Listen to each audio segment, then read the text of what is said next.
आज का ये वीडियो कंप्यूटर से संबंधित है। कंप्यूटर किसे कहते हैं और ये फुल एक्सप्लेनेशन।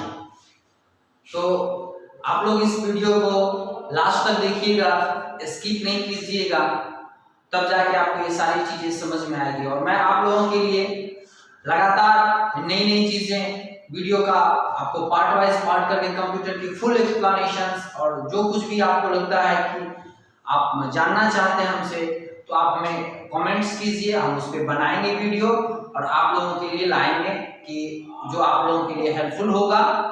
और इस चैनल को आप सब्सक्राइब कीजिए, लाइक कीजिए, और आपके लाइक्स और आपके सब्सक्राइब हमें मोटिवेट करेगा कि हम आपके लिए और अच्छे अच्छे वीडियो बना के लाते रहेंगे। तो चलिए आज का वीडियो हम शुरू करते हैं। मैं संजीव सुमन, SSF education. What is computer? Computer किसे कहते हैं? कंप्यूटर का आज आपको मैं फुल एक्सप्लेनेशन बता रहा हूं। कंप्यूटर किसे कहते हैं और इसका आविष्कार किसने किया? तो कंप्यूटर का आविष्कार चार्ल्स बेबेज ने 19वीं शताब्दी में किया। 19वीं शताब्दी के समय में चार्ल्स बेबेज ने कंप्यूटर का आविष्कार किया था। It take from input data from input device, store and processing and produce output. यानी कि वो इनपुट डेटा इनपुट डिवाइस के माध्यम से कंप्यूटर में स्टोर करते थे, फिर वो स्टोर किया हुआ डेटा को हम लोग प्रोसेस करवाते हैं कंप्यूटर से, और प्रोसेस होने के बाद वो आउटपुट डिवाइस के माध्यम से हमारे सामने प्रदर्शित होते हैं। ये हमारा पूरा का पूरा स्ट्रक्चर है कि किस माध्यम से डेटा हमारा रन करता है। इनपुट डिवाइस के माध्यम से प्रोसेसर में वो काम कंप्लीट होने के बाद आउटपुट डिवाइस के माध्यम से वो बाहर आ जाते हैं। तो ये सारी की सारी प्रोसेस हमारे कंप्यूटर के अंदर होता है। हमने बात किया था कि कंप्यूटर में इनपुट, आउटपुट और प्रोसेस, ये तीन प्रक्रियाएं होते हैं। उसके बाद कंप्यूटर का फुल फॉर्म किसे कहते हैं? तो तरह तरह के आदमी और तरह तरह के अपना जो स्टूडेंट्स होते हैं उनका अलग अलग एक मंतव्य होता है। तो हमने अपने मंतव्य से यहाँ पे निकाला है कि कंप्यूटर का फुल फॉर्म क्या होता है। तो कंप्यूटर का फुल आपके अनुसार कुछ और भी हो सकते हैं, हमारे अनुसार कुछ और भी हो सकता है, क्योंकि ये इनके विशेषताओं पे डिपेंड करता है। जो हमारे समझ में आते हैं हमने उसे उनकी विशेषता को दर्शाया है। C for commonly offer operating, M for machine, P for particular, U for used, T for technology, E for education और R for research। यानी कि कंप्यूटर का इस्तेमाल हम लोग कॉमनली करते हैं, ऑपरेटिंग करते हैं, मशीन के माध्यम से इसे चलाते हैं। पार्टिकुलर यूज जिसका होता है अलग अलग जगहों पे, जैसे कि टेक्नोलॉजी में, एजुकेशन में और रिसर्च में। तो ये हमारे कंप्यूटर के फुल फॉर्म होते हैं। इन्हीं के हिसाब से हम आगे इनका कंप्यूटर का कैरेक्टरिस्टिक निकालते हैं कि कंप्यूटर की विशेषताएं क्या क्या होती हैं। क्योंकि जो विशेषताएं होती है उन्हीं से कंप्यूटर को एक्सप्लेन किया जाता है, उन्हीं से कंप्यूटर को परिभाषित भी किया जाता है, और वही उसकी विशेषताएं भी होती हैं। तो कंप्यूटर की ये सारी की सारी विशेषताएं हैं जिसके कारण आज हम कंप्यूटर को बहुत ज्यादा चाहने लगे हैं, बहुत ज्यादा हम इससे काम कर रहे हैं, इन्हीं सब कारणों से। अब कारण क्या क्या है? देखिए, कंप्यूटर की विशेषता सबसे पहले स्पीड। कंप्यूटर बड़ी ही तेजी से किसी काम को कंप्लीट कर देता है। जो डेटा हमने डाला वो उसे कंप्लीट कर दिया।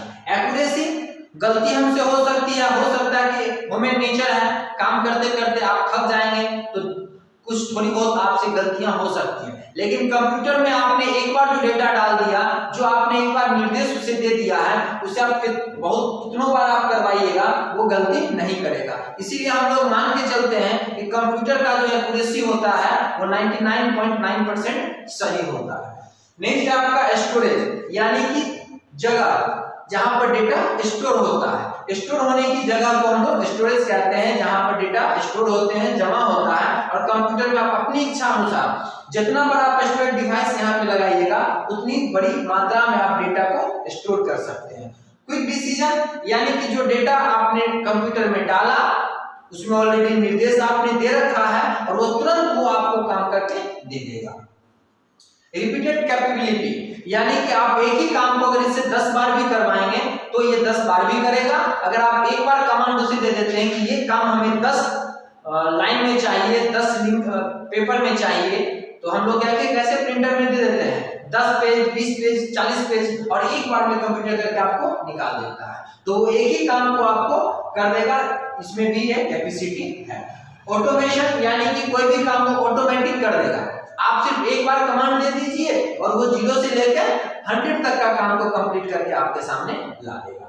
डिलीजेंसी, आप जो भी काम कंप्यूटर को देते हैं वह बड़ी ही वो शिद्दत और वो अपने लगन के साथ उसको जल्दी से जल्दी कंप्लीट कर देता है। यह सारे के सारे जो हमारा कंप्लीट होता है, ये कंप्यूटर में सारे के सारे जो प्रोसेस होते हैं वो उसके अंदर जो हम लोग का सॉफ्टवेयर रहता है, जो निर्देश दिए जाते हैं, उन्हीं के माध्यम से सारे का सारा प्रोसेस हमारा कंप्लीट होता है और ये क्रियाएं करते हैं।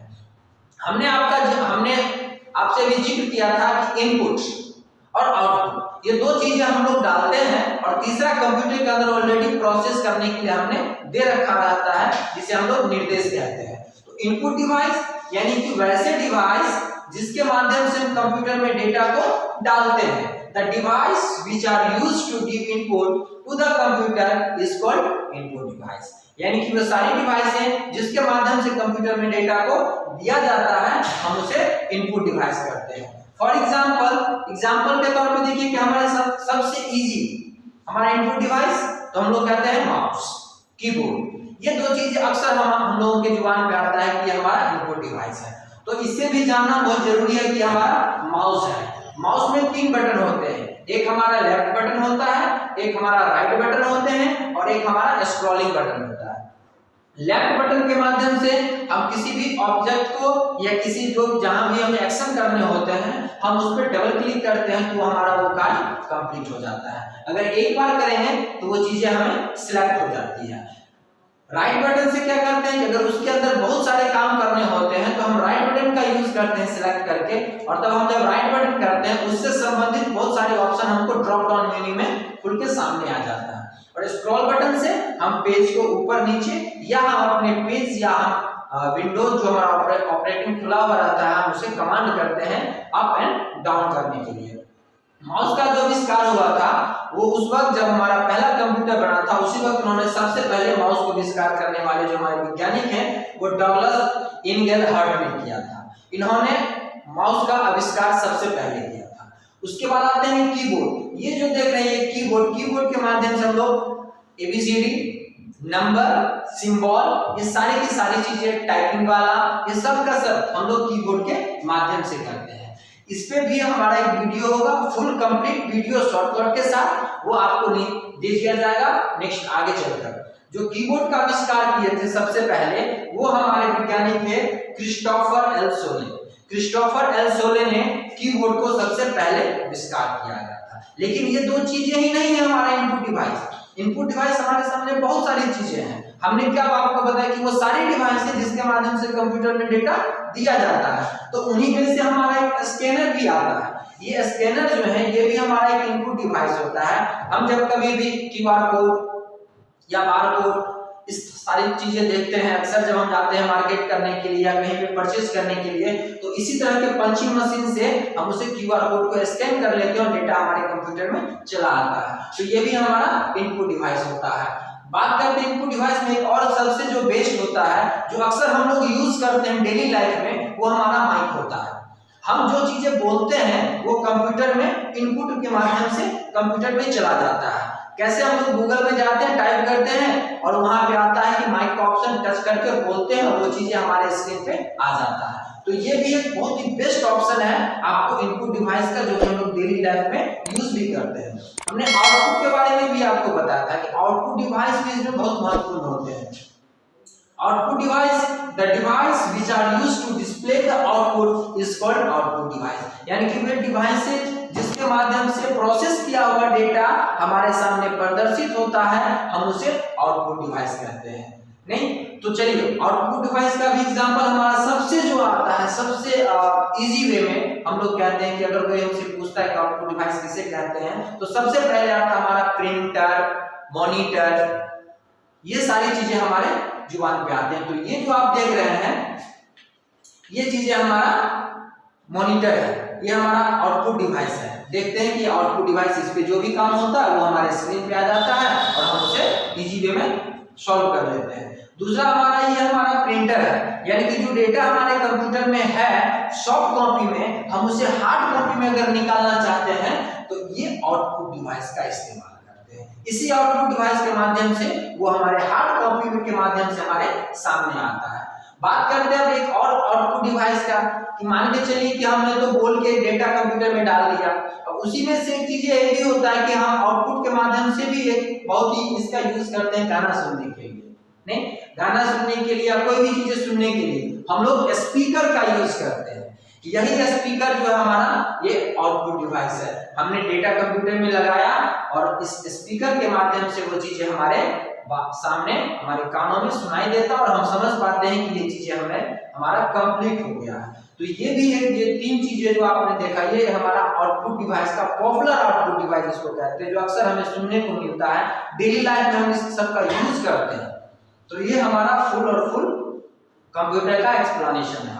अब आप सोचिए कि हमारे जितने भी कंप्यूटर का एक्सप्लेनेशन हमने बताया वो सब कुछ आप एक एग्जांपल के माध्यम से भी समझ सकते हैं कि वो सारी चीजें आपके ऊपर भी लागू होता है। एक मनुष्य होते हैं जिसके में मान चलिए कि इनपुट डिवाइस तो हम आंख से देखते हैं, ठीक ना, कान से सुनते हैं, वो सारी चीजें हमारा एक आउटपुट होता है, एक इनपुट होता है, प्रोसेस करते हैं, हमारा ब्रेन है जो कि उन डेटा को प्रोसेस करता है। तो ये सारी की सारी चीजें एग्जांपल के तौर पे आप अपने ऊपर भी लागू कर सकते हैं।